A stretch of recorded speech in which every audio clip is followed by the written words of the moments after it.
Find out what's on TJC. Sign up for our bi-weekly email program guide at tjctv.com.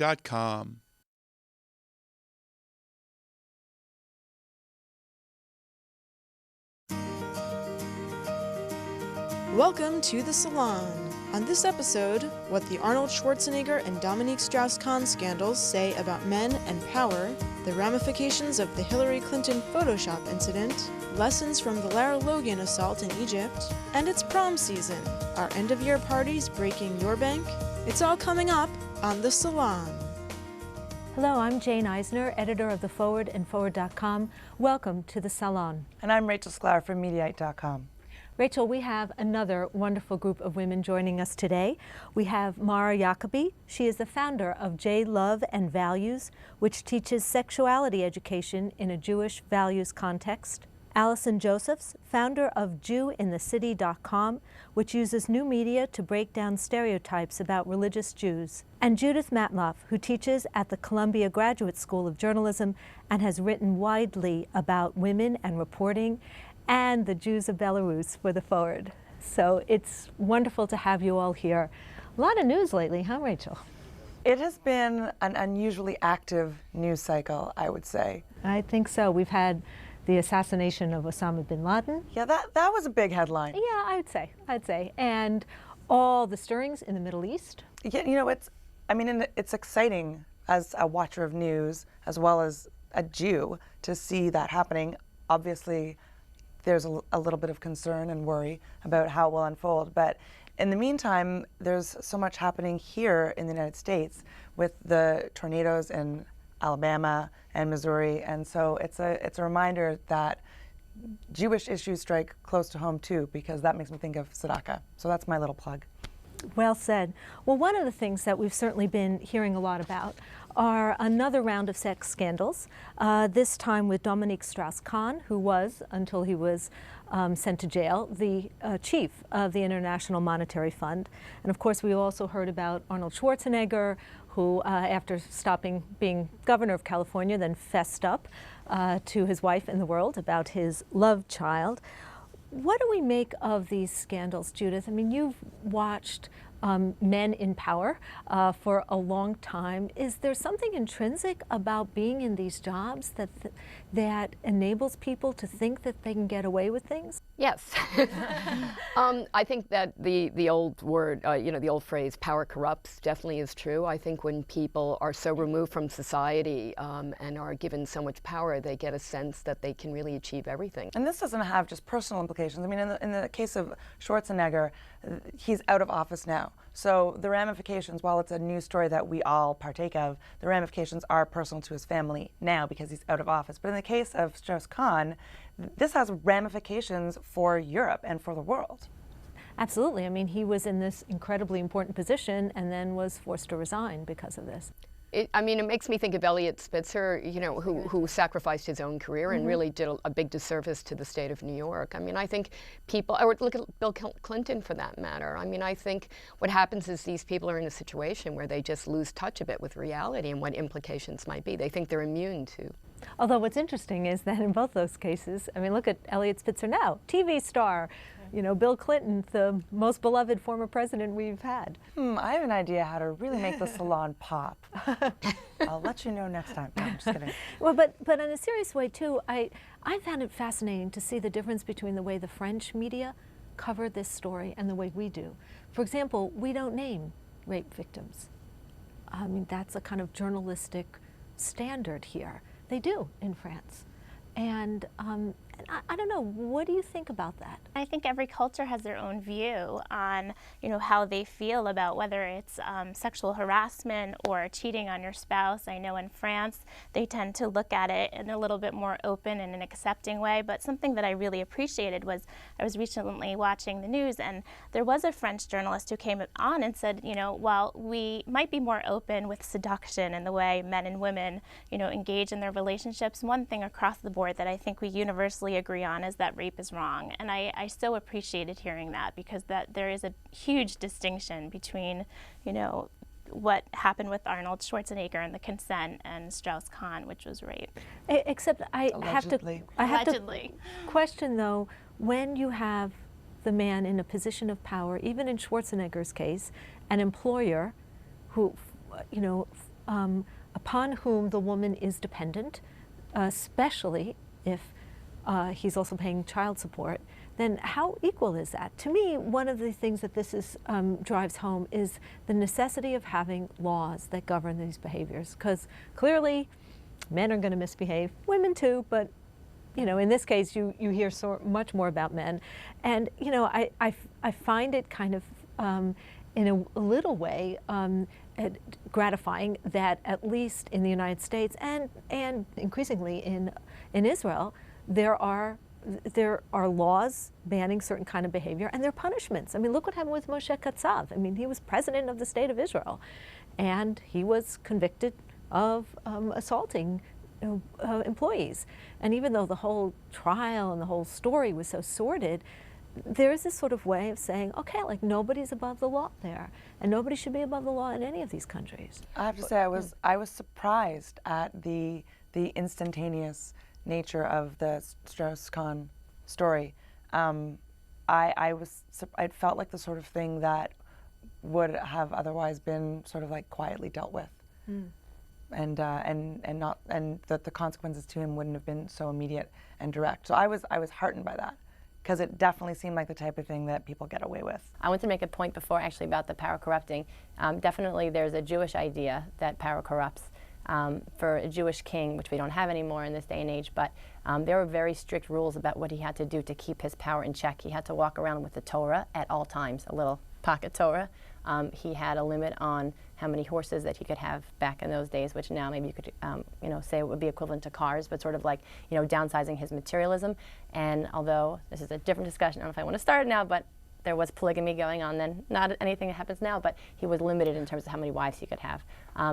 Again, for nowadays, what it's saying is that in sexual terms, in material terms, he has to be limited, and carrying the Torah around is a reminder that there's someone watching you at all times. I think that's really what happens with these people in power. They feel like no one's going to stop them. Oh, that's very interesting. Well, I mean, I think that there's definitely a respect for women issue that comes into it. So is it so different? This is maybe a little controversial, but is it so different than the Orthodox Jewish newspaper, I'm going to mangle its pronunciation, Der Zeitung, removing the photos of Hillary Clinton and another woman from that Situation Room shot watching the Osama bin Laden raid? Is it so different than that, which is also indicative of women being less status, less power, less importance? Or am I going out on too rough a limb here? Allison? Rough a limb. It's a rough limb. Yeah. Look, many of the ultra-Orthodox, right-wing papers don't have women in them, and I'm not a fan of them. Most people outside of those circles, in the Orthodox circles, are not into it. The newspapers that we get in our household all have women in them. When I decided I was going to come on here, as the token Orthodox Jew, I decided that I wanted to try to open my mind a little bit and try to understand where they're coming from. Although it's not my ways of doing things, I think we have to keep a couple of things in mind. The women in those circles are respected. They're loved by their abuse. Of course, there's abuse, but for the most part, they're respected by their husbands. They're respected by society. There's a different idea in terms of roles. There's different ideas in terms of modesty about sort of how out there a woman should be. I'll tell you, as a woman that puts herself out there, I work within Jewish law. I dress modestly. I follow the rules. I'm wearing a wig right now. Hope it's looking good. Looks awesome. Thank you. But what I will tell you is that putting myself out there as a woman, I put myself out there to comments, and on my own personal blogs and websites and stuff, I take comments about me down, but I was coming up with the term cyber sexual harassment. Like, I will get comments that are inappropriate, but I've made that choice to do it or not. The few times that I've been on other people's sites where I don't get to moderate the comments, they completely devolved into a whole discussion about my looks. My eyebrows, am I pretty, is my pose appropriate or not appropriate? And I'm not saying that men don't get objectified too, but I feel like once you put a woman out there, the focus is always on, not always on her looks, but so often, Hillary Clinton, they talk about her, it's not pretty enough for this person, too pretty. So I guess what I would say is I think when their circles are trying to sort of remove that completely. And I don't think it's coming from a place of negativity. And for the most part, the women that I do know in those circles are loved, are respected. But here's the difference, though. You're choosing to put yourself out there. Right. Hillary Rodham Clinton chose to become Secretary of State. And she should have the right to be acknowledged as being not just present, but front and center at one of the most astonishing moments of this presidency. So it was a mistake that they crapped around. A journalistic mistake. But hello, when Tzipi Livni was running the state of Israel, they wouldn't publish her photograph either. I doubt they'd publish Golda Meir's photograph. It's not Jewish law at all. This is their community standard. I'm not in love with that. I'm going to tell you that. I very much appreciate you bringing up that point of view, because I think it is really important. Mara, have you had the same experience online in terms of comments and? Well, because I've just recently put myself out there, I haven't received, so many comments. But back, to your question before, with the Hillary Clinton being blocked out of the newspaper and Strauss-Kahn, I think that we're seeing two very different issues. I think with Strauss-Kahn and Schwarzenegger, there's a history of aggression, and there was low levels of violence that continued along a continuum and escalated in Strauss-Kahn's case to rape. And I think that alleged rape. I think that that's very different than photoshopping Hillary Clinton out of a newspaper. I take your point, and certainly we don't want to imply that there's physical violence against women who are just photoshopped out of a photograph.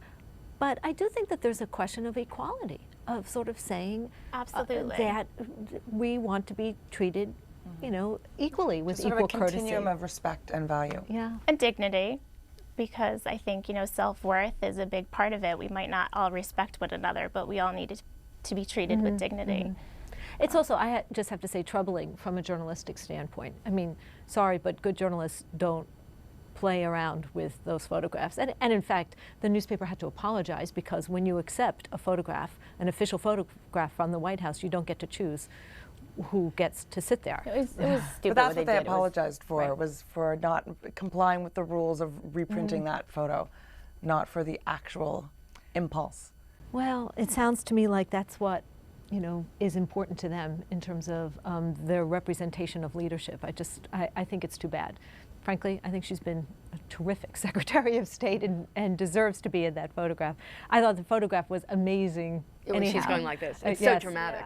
It was. And then you see that guy in the corner who, in a jacket, crouching down there, who I think, frankly, 20 years ago we might have thought was just a low-level aide, and in fact was the President of the United States.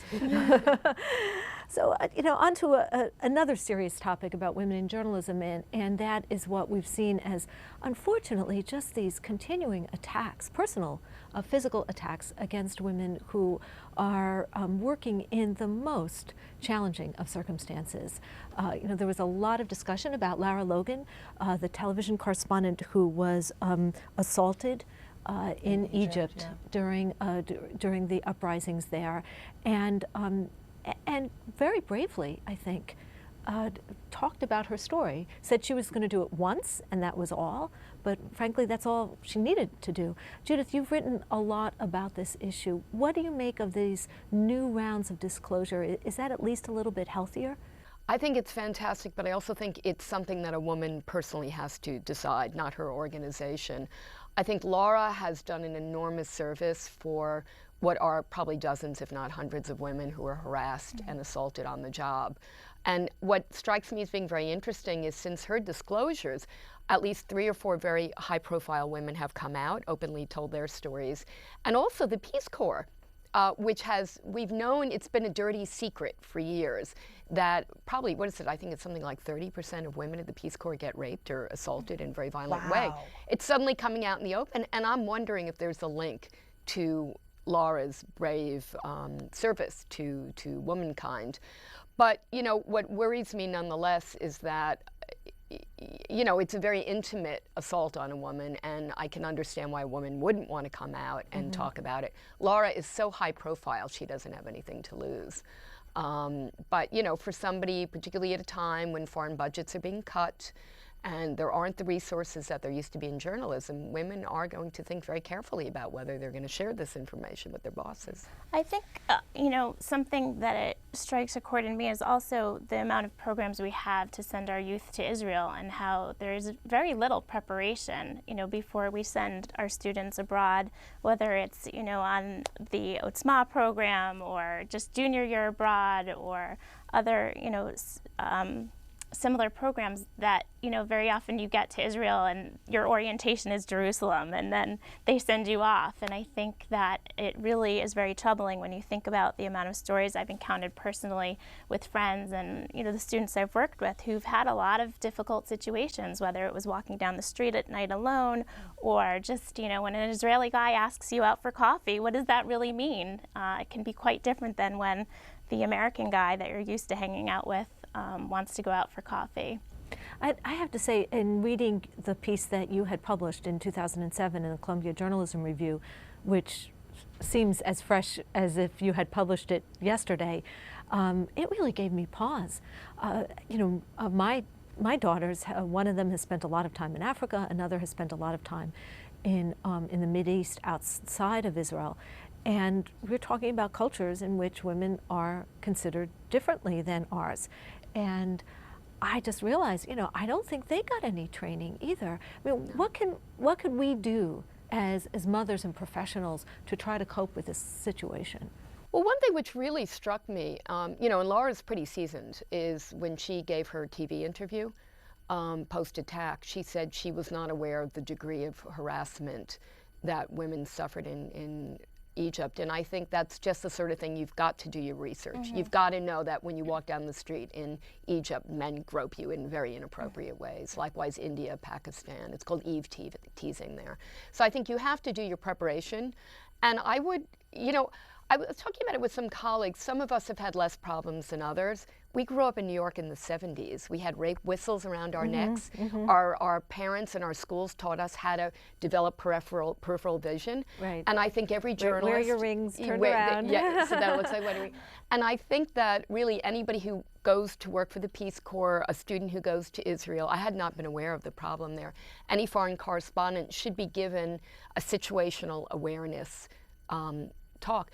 I'm amazed at how many colleagues of mine have gotten raped because they had drinks with sources in cultures where that would be like having a cup of coffee, where they just didn't understand the situations. I'm not blaming any of these women for bringing this upon, but you really need to know what you're getting yourself into. Well, you know, I was a foreign correspondent. We had none of that training at all. Now, Nor I was did in I. Europe.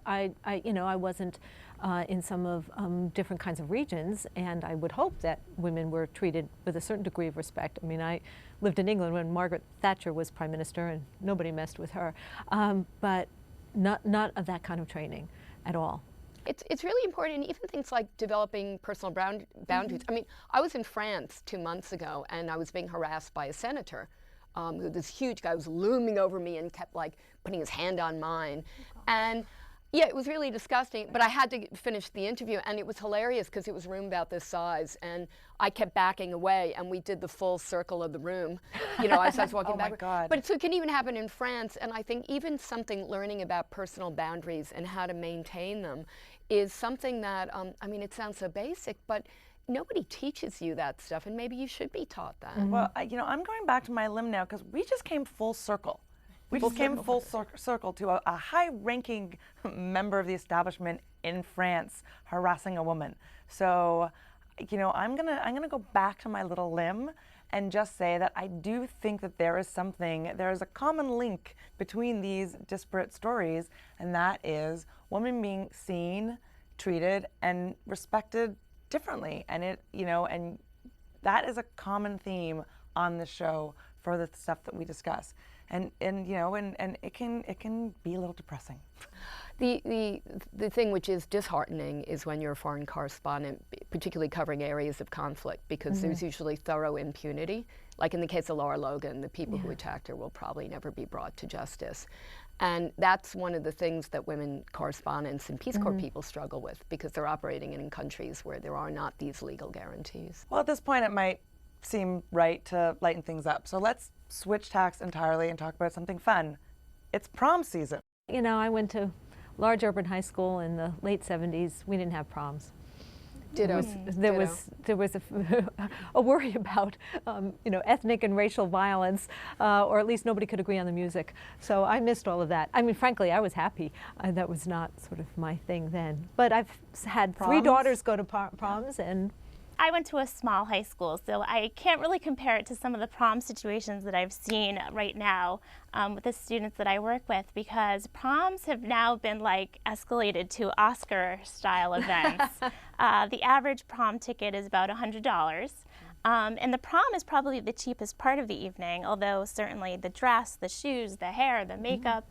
The more expensive part of the evening is the after prom, where they rent party buses, and they cost about $170 per person to get on a bus to go to the Jersey Shore following the prom, which is the most expensive part. Yeah, except for all the police who are following the buses waiting for the kids to do something illegal. You know, and unfortunately, I don't think the police really have caught on to this, because, you know, they do get away with it. Parents are allowing their kids to go. Wow. And the alcohol, you know, the parents say, well, if they're putting all of their things under the bus, then there's certainly no alcohol. But kids are sneaky, and where there's a will, there's the way. There's a lot of vodka in those water bottles. Yeah, it's not just the water. They're inside the dresses, inside, you know, the jackets. So, more prom stories? My biggest prom story is that I missed my senior prom because it was on Shabbos. I had recently become Shomer Shabbos, and my friends were pretty much freaking out that I was going to miss it. Can't you just skip it for 1 week? And I said, you know, if I'm going to do this now, I'm going to do it, you know, come prom or not. So, so I did miss my prom, but I think sort of the Oscar level style proms that you're mentioning, I wanted to make a point that sort of the traditional Jewish idea is that we're actually not supposed to run to the limelight, that when there are important things to say, then it's your duty to go out there and have a voice and put it out there, and that's a must. But at the same time, the goal is not to stick yourself out into the spotlight. That's not the highest level. For us, people put themselves on reality television. They make, you know, Rebecca Black's Friday video. It's a video literally with nothing. It's nothing. Well, it's pretty catchy. And I'm saying a catchy song, but like literally the substance in it is like literally nothing. But So wait, is Rebecca Black Jewish? Because then she could, I don't know, then she was like, it's Shabbos, Shabbos, doing it up for Shabbos. I think it may be a good time for us to wrap up. I had so much more I could do with that. As much as we love Rachel singing. Again, I want to thank our guests, Mara Yacobi, Allison Josephs, and Judith Matloff, for a wonderful conversation. And wide-ranging. Absolutely. And on a personal level, from all of us here at the Jewish Channel, we want to wish happy birthday to Rebecca Honig-Friedman, the senior producer of this show, the person who gets us here and helps us figure out what to talk about, and is an incredibly wonderful resource and a lovely person. So on behalf of the women of the Salon, Rebecca, happy birthday. I'm Jane Eisner, editor of the forward.com. You're welcome to continue this conversation on our blog about Jewish women's values, the sisterhood. Thank you.